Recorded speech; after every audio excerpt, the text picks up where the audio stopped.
To this person who appears to be... Hi. Hi, good morning, Your Honor.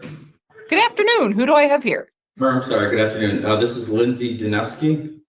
Okay.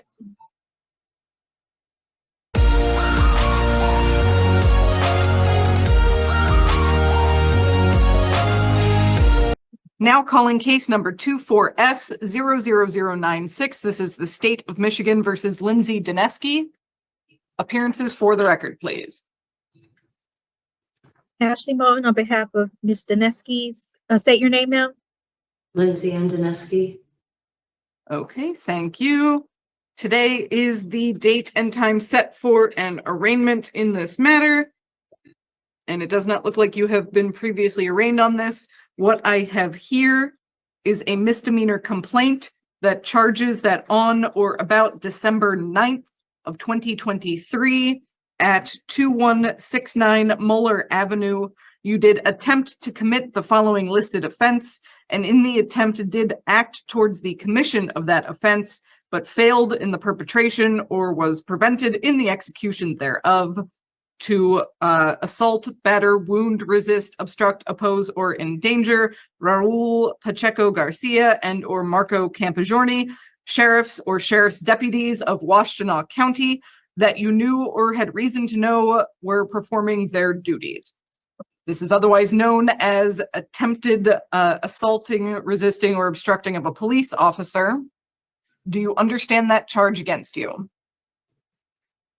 I don't understand it because I didn't do Ms. Dineski, we're gonna plead not guilty. She's just understanding. Do you understand the charges? Well, I'm objecting to jurisdiction, so I wouldn't understand the charges. I comprehend them, but I don't understand them.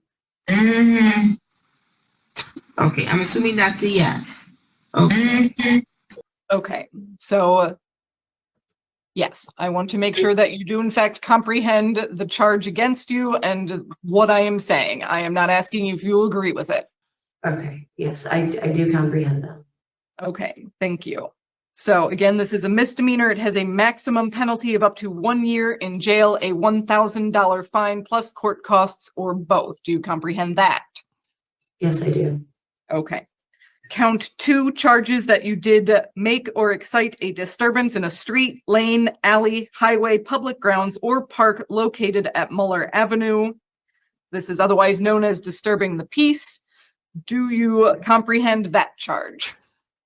I do, but I was on private property, so I don't see how that applies. Okay, and the purpose of the hearing today is an arraignment. I am informing you of the charges against you and their potential penalties. For disturbing the peace, the potential penalty is up to 90 days in jail, a $500 fine plus court costs or both.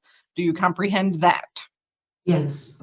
Okay, so further discussion of the case can take place during the pretrial that will be held in front of the judge. As the magistrate, I am not hearing anything other than you said, Attorney Moten, that your client is going to stand mute, although I suppose I should ask Ms. Dineski, do you wish to be represented by a public defender? I prefer to represent myself. Okay. How do you plead to these charges? Well, I don't plead, I object to the jurisdiction because there's no jurisdiction whatsoever to bring them. Plus, they never notified me of the charges at all, and I was told there would be no charges brought against me. Okay. So that's why I'm not even sure where these charges came from, because they arrested me and then they said it was a mistake that they arrested me and they let me go. Okay. Thank you for the information. As stated, any issues such as those being brought up will be dealt with at the pretrial in front of Judge Washington. Yes, ma'am. Is that a jurisdictional hearing then? She can address jurisdiction at that hearing, yes.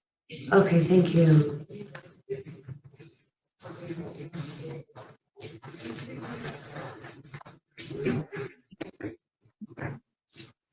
Well, that should be fun. At this time, the court will set a pretrial conference date of May 29th, 2025. That will be at 9 in the morning over Zoom in front of Judge Washington.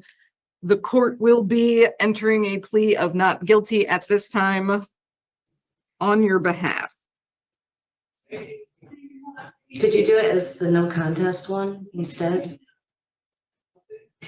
Or does it make a difference? Yeah, it makes a I difference. cannot give you legal advice.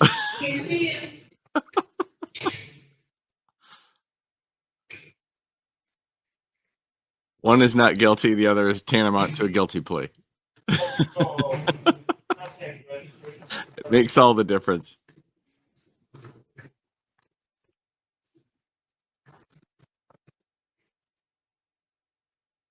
You might want The to court consider will set bond with the following conditions. You are Letting an not to attorney use handle it. or possess alcohol, marijuana, or illegal drugs. You are not to leave the state of Michigan without the court's permission. You are not to engage in any sort of criminal activity whatsoever. You are not to purchase or possess any firearms, ammunition, or other dangerous weapons. Any that you do possess are to be surrendered. You are to appear for any and all dates set for you by the court. The next one in this matter being that May 29th Zoom hearing at 9 in the morning. And do you know when you are getting out? I'm working on it.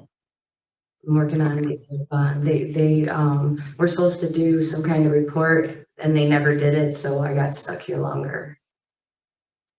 Okay. But hopefully 28th of April is my next court date, so hopefully that's when I'll be able to get out. Okay. At this time, the court will set a $10,000 personal recognizance bond in this matter. So what that means is you're not paying anything to get out on this case. You are basically promising to appear for the next court date and to abide by all of the bond conditions. If you fail to appear or violate any bond conditions, then your bond is going to start at $10,000. Yes, ma'am. Okay. Also, I don't believe that I advised you of your rights. You do have the right to remain silent. Anything that you say out loud or in writing can be used against you in court. You have the right to be presumed innocent beyond a reasonable doubt.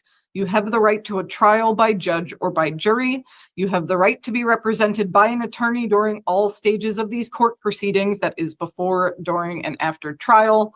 You are not required to disclose citizenship status to the court, but you do have the right to consult with an attorney to see if this case has any effect on your citizenship status. If that part doesn't apply to you, then don't worry about it. So, any questions about your rights? Okay, you have your next court date. If you don't have any questions, then you are free to sign out of Zoom. Thank you. Thank you. Remember, you look marvelous. I have to thank Alyssa for that. Of course, it was her fault. It was good. We just have your basic subset screwing up an arraignment. The highlight, of course, being she was wondering if she could plead no contest instead of not guilty.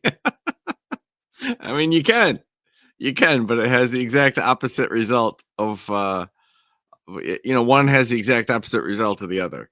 One you get convicted, the other you continue to fight. But that's what she wants to do. Also, it was fun. It was fun to see the judge immediately recognize what she was dealing with and move to comprehend to sidestep the whole understanding, overstanding colloquy as usual. Good times.